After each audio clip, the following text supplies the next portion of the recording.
Compte rendu de la 69e réunion ordinaire du Conseil des ministres. Vendredi 5 décembre 2025.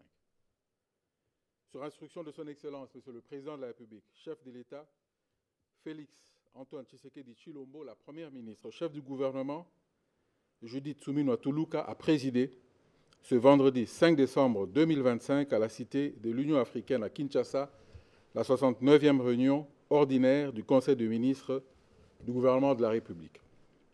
3 points étaient inscrits à l'ordre du jour, à savoir 1. Communication de son Excellence, Madame la Première ministre, chef du gouvernement. 2. Point d'information. 3. Approbation d'un relevé des décisions du Conseil des ministres. Communication de la Première ministre. La communication de la Première ministre, chef du gouvernement, a porté sur 3 points principaux, à savoir 1. De l'engagement du Président de la République pour la paix et la prospérité par la signature des accords de Washington.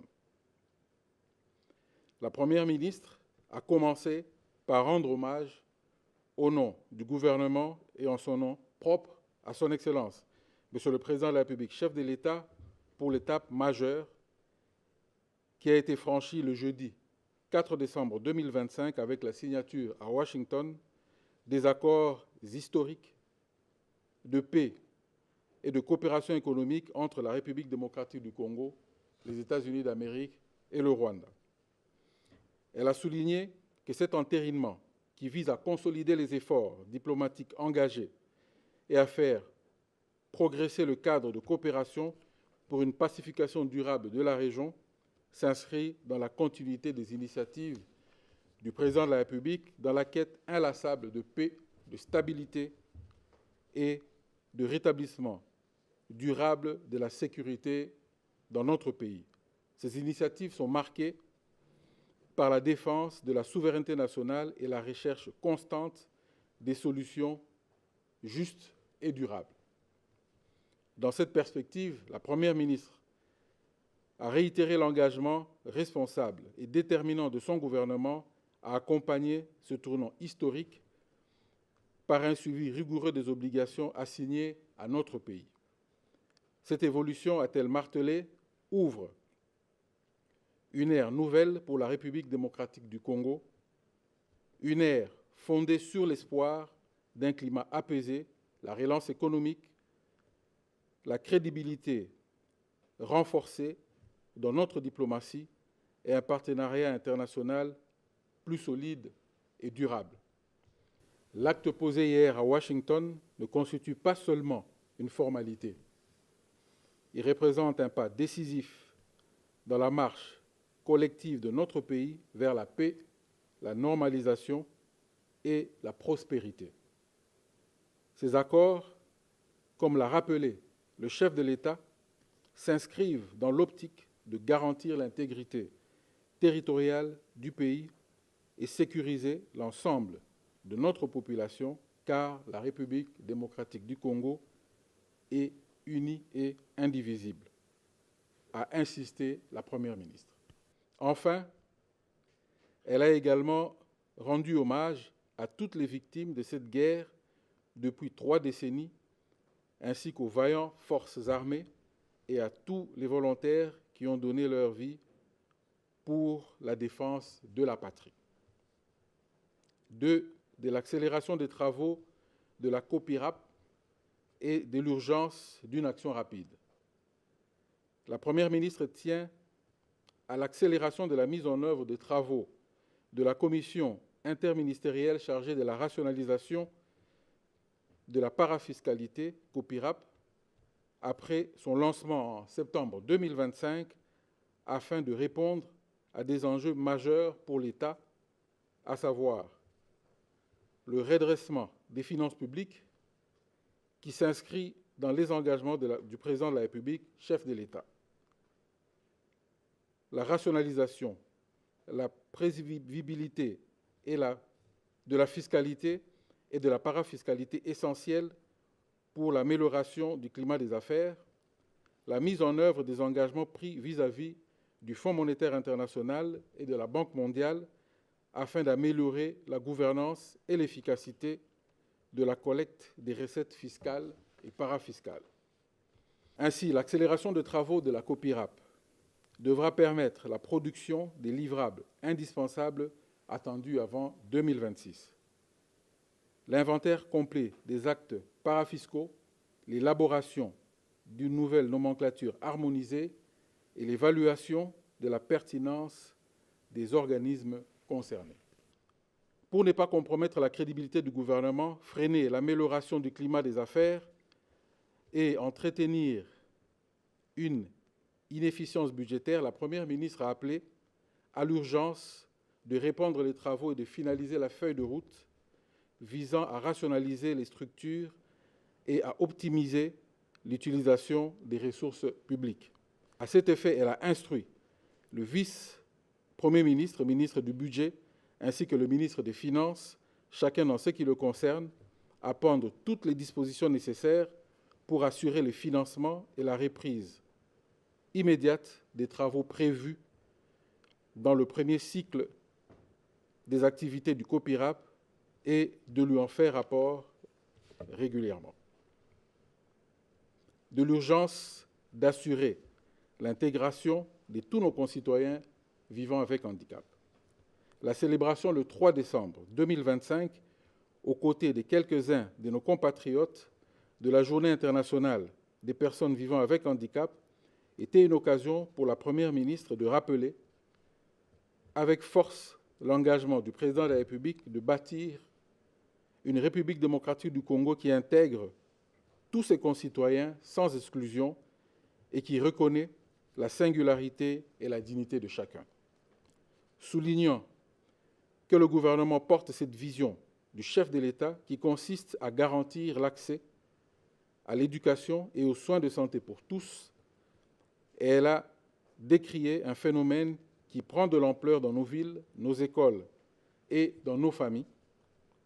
En effet, des troubles du spectre de l'autisme et d'autres difficultés de développement psychique ou moteur de certains enfants entraînent des difficultés d'adaptation aux filières scolaires classiques et qui causent leur exclusion du système éducatif actuel. Faute de structures adaptées, de diagnostic précoce ou d'accompagnement professionnel, une partie de nos compatriotes se retrouve ainsi marginalisée. Il appartient donc à tout le monde, particulièrement le gouvernement, d'adapter la société à leurs différences plutôt que d'attendre d'eux qui s'adaptent seuls au système en place. Face à cette situation, la Première ministre a demandé au vice-premier ministre en charge de la fonction publique, à la ministre d'État en charge des affaires sociales, à la ministre d'État en charge de l'éducation nationale, au ministre d'État de la formation professionnelle, au ministre en charge de la santé publique et la ministre déléguée des personnes vivant avec handicap de travailler ensemble afin de proposer dans le meilleur délai un plan opérationnel clair permettant d'accueillir les premiers élèves dans un cadre adapté dès la prochaine rentrée scolaire. 2 points d'information. État et administration du territoire. La vice-ministre de l'Intérieur représentant le vice-premier ministre, ministre de l'Intérieur, Sécurité, Décentralisation et Affaires coutumières, en mission a présenté au Conseil le rapport sur l'État et l'administration du territoire national. Au cours de la semaine qui s'achève, l'état d'esprit de la population a été marqué par l'entérinement des accords de Washington pour la paix et la prospérité ce 4 décembre 2025 à Washington par la République démocratique du Congo. Cette étape est considérée par une bonne partie de l'opinion comme un tournant majeur dans le processus de l'instauration d'une paix durable. Sur le plan politique, la vice-ministre de l'Intérieur est revenue sur des résolutions prises par quelques organes délibérants provinciaux sur la nécessité de respecter les lois de la République et de privilégier la stabilité des institutions. Elle a enfin fait le point sur la situation aux frontières. Le Conseil a pris acte de ce rapport. Situation sécuritaire. Le vice-premier ministre, ministre de la fonction publique, représentant le vice-premier ministre, ministre de la Défense nationale et des anciens combattants en mission, a présenté la situation opérationnelle et sécuritaire dans les provinces du Nord et Sud Kivu, où les forces armées de la République démocratique du Congo restent vigilantes et retiennent leur position face à l'ennemi. Il a également évoqué les actions déterminantes que mènent les FARDC, lesquelles ont permis d'enregistrer des redditions de plusieurs éléments de la coalition d'agression et de l'insurrection de l'Ituri, un phénomène qui se poursuit jusqu'à ce jour. Dans le cadre de la mise en œuvre du programme national de désarmement, démobilisation, relèvement communautaire et stabilisation, DDRCS, il y a eu ce mardi 2 décembre 2025 à Mbankana le lancement officiel de l'opération de désarmement et de démobilisation des insurgés Mobondo, dont certains éléments ont remis des armes en souscrivant à la réserve armée de la défense. Le Conseil a pris acte de ce rapport. Situation épidémiologique en République démocratique du Congo. Le ministre de la Santé publique, Hygiène et Prévoyance sociale a présenté le tableau épidémiologique en République démocratique du Congo avec un accent particulier sur la maladie à virus Ebola, le choléra et le Mpox.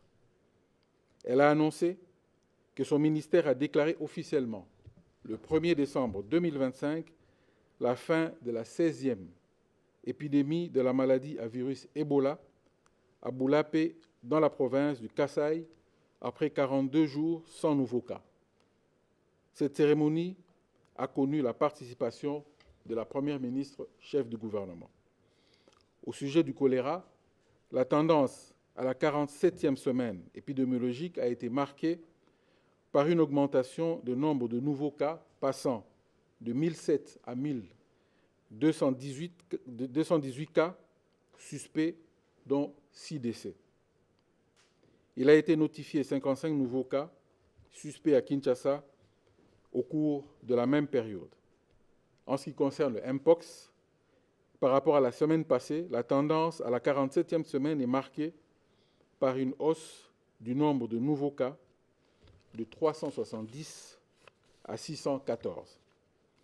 Face à ces trois épidémies, les actions de riposte en cours sont maintenues pour permettre de faire face à leurs conséquences. Par ailleurs, le ministre de la Santé publique, Hygiène et Prévoyance sociale a évoqué l'évolution de la situation de l'hôpital du Cinquantenaire de Kinshasa après la résiliation du contrat avec la société Padiat Healthcare suite aux conclusions et recommandations de l'Inspection générale des finances qui avait mené une mission d'évaluation de ce partenariat public-privé. Non satisfaite de cette décision, la société concernée l'avait attaquée en justice et après plus d'une année passée devant le Conseil d'État, ce dernier s'est prononcé en faveur de l'État congolais.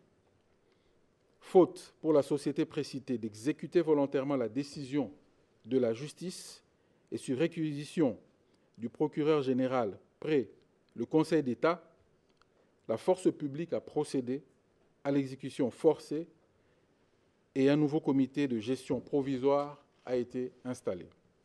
Le Conseil a pris acte de cette note d'information. Note d'information relevant des finances. La vice-ministre des Finances a, au nom de son titulaire en mission, présenté la note d'information relative à la réforme de la déconcentration de l'ordonnancement. Elle a rappelé d'abord les enjeux et objectifs de cette transformation majeure de la gestion publique avant d'exposer son cadre juridique et institutionnel. Elle a ensuite mis en lumière des progrès opérationnels réalisés tout en soulignant les conditions préalables désormais réunies grâce à l'accélération de la réforme de la comptabilité publique. Enfin, Elle a établi le lien essentiel entre la déconcentration de l'ordonnancement et la mise en œuvre effective du budget programme. Cette réforme, a rappelé la vice-ministre des Finances, vise à renforcer les compétences budgétaires des institutions et ministères sectoriels en octroyant aux ministres ou responsables d'institutions le pouvoir d'engager, de liquider et d'ordonnancer les dépenses de son ministère ou institution. Cette transformation implique le passage d'une culture d'allocation des moyens à une logique d'atteinte des résultats. Elle nécessite de ce fait le renforcement des compétences budgétaires au sein des ministères sectoriels et institutions, désormais pleinement impliqués dans l'exécution administrative de la dépense publique. Ainsi, a conclu la vice-ministre des Finances, la déconcentration n'est pas seulement une réforme administrative, elle constitue le socle opérationnel du budget programme et un levier majeur pour accroître l'efficacité de l'action publique. Le Conseil a pris acte de cette note d'information. Note d'information relevant des ressources hydrauliques. Le ministre des Ressources hydrauliques et électricité a présenté une note d'information à deux volets. Un, plan d'urgence de la Régie des eaux pour une période de 6 mois. Ce plan part d'un diagnostic global qui concerne les problèmes opérationnels majeurs de cette entreprise, parmi lesquels la vétusté du réseau de distribution datant de plus de 50 ans et entraînant la déperdition de près de 40% du volume d'eau produit, le manque des pièces de rechange et équipements de réseau, la faiblesse du tarif pratiqué, dégageant une perte de 0,37 USD par mètre cube, ainsi que les arriérés des factures de consommation de l'État. Au regard de l'exigence du réajustement de la tarification et de son impact sur le chiffre d'affaires de la Régie des eaux, des ressources à mobiliser dans les 6 mois vont permettre la mise en œuvre du plan d'urgence qui prévoit l'achat des équipements et des pièces de rechange, la lutte contre les érosions qui menacent d'emporter nos conduites de distribution, l'achat d'un matériel d'urgence et la réalisation des travaux d'urgence pour le réseau, l'amélioration du rendement réseau par le remplacement des vannes et des bimètres dans le réseau primaire et secondaire, la réhabilitation des conduites endommagées par les entreprises de construction dans les différents sites des travaux de Kinshasa, l'acquisition des produits chimiques et dédouanement mis en service des centres en arrêt, achat des équipements de détection et de fraude, réalisation de quelques forages à Kinshasa pour améliorer la desserte. La concrétisation des engagements du gouvernement, tels que stipulés dans le contrat de performance, demeure un déclencheur déterminant pour la Régie des eaux afin d'exécuter son plan d'urgence. Naturellement, le paiement de la consommation de l'État et la mise en œuvre du nouveau tarif en tenant compte des catégories sociales en constituent les éléments essentiels. 2. L'exploitation et la gestion de la centrale de Kakobola. À ce sujet, le ministre des Ressources hydrauliques et électricité a informé le Conseil que les prérequis techniques et financiers ont été levés, ouvrant ainsi la voie à la mise en service définitive de cette centrale hydroélectrique. Toutefois, le recrutement dans les délais requis de l'exploitant chargé d'assurer la gestion durable de l'ouvrage demeure. Vu le caractère stratégique que revêt la centrale de Kakobola en raison de l'état de la desserte électrique dans le Kwilu, où des infrastructures énergétiques sont quasi inexistantes, il a été sollicité l'autorisation de recours en entente directe pour l'octroi d'un contrat d'exploitation et de gestion de cette centrale hydroélectrique avec constitution d'un consortium des requérants acceptant de s'y engager. Le recours à l'entente directe permettrait d'accélérer la mise en service de la centrale en évitant les délais d'un appel d'offres classique et en sécurisant rapidement un exploitant compétent dans un contexte de délai très serré afin de préserver les intérêts de l'État et la qualité du service public. Le Conseil a pris acte de cette note d'information. Note d'information relevant des droits humains. Bouclons ce chapitre. Le ministre des Droits humains, représenté par le ministre d'État, ministre de la formation professionnelle, a informé les membres du Conseil de la célébration de la Journée internationale des droits de l'homme le 10 décembre 2025. En République démocratique du Congo, a-t-il indiqué, une célébration revêt une importance particulière car elle traduit la volonté du président de la République à renforcer le plaidoyer en faveur de l'appropriation nationale du Génocauste ainsi que la mobilisation internationale pour la reconnaissance des génocides congolais. Ainsi, son ministère a adapté le thème international en adaptant le thème national, reconnaissance des génocides congolais, acte de justice pour les victimes. La dizaine de droits de l'homme qui va se dérouler du 1er au 10 décembre 2025 à Kinshasa et en province s'inscrit dans une démarche nationale participative de sensibilisation, de mobilisation citoyenne et des plaidoyers en faveur des droits humains et de la mémoire collective. Pendant cette période, a ajouté le ministre des Droits humains, il se tiendra également le jeu concours prix Julienne Lusenge, 2e édition, en hommage à cette militante congolaise lauréate du prix des droits de l'homme du Haut Commissariat des droits de l'homme en 2023.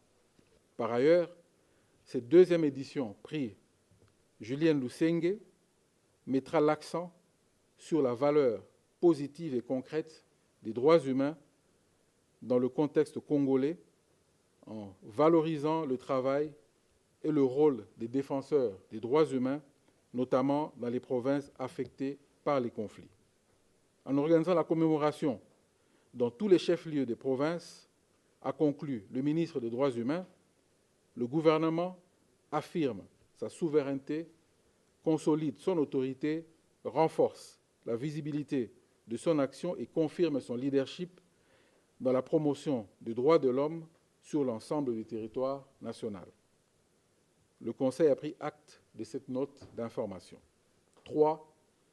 Approbation d'un relevé des décisions. Les membres du Conseil ont approuvé le relevé des décisions prises lors de la 68e réunion du Conseil des ministres du vendredi 28 novembre 2025. Commencé à 11h45, la réunion du Conseil des ministres a pris fin à 14h40. Je vous remercie.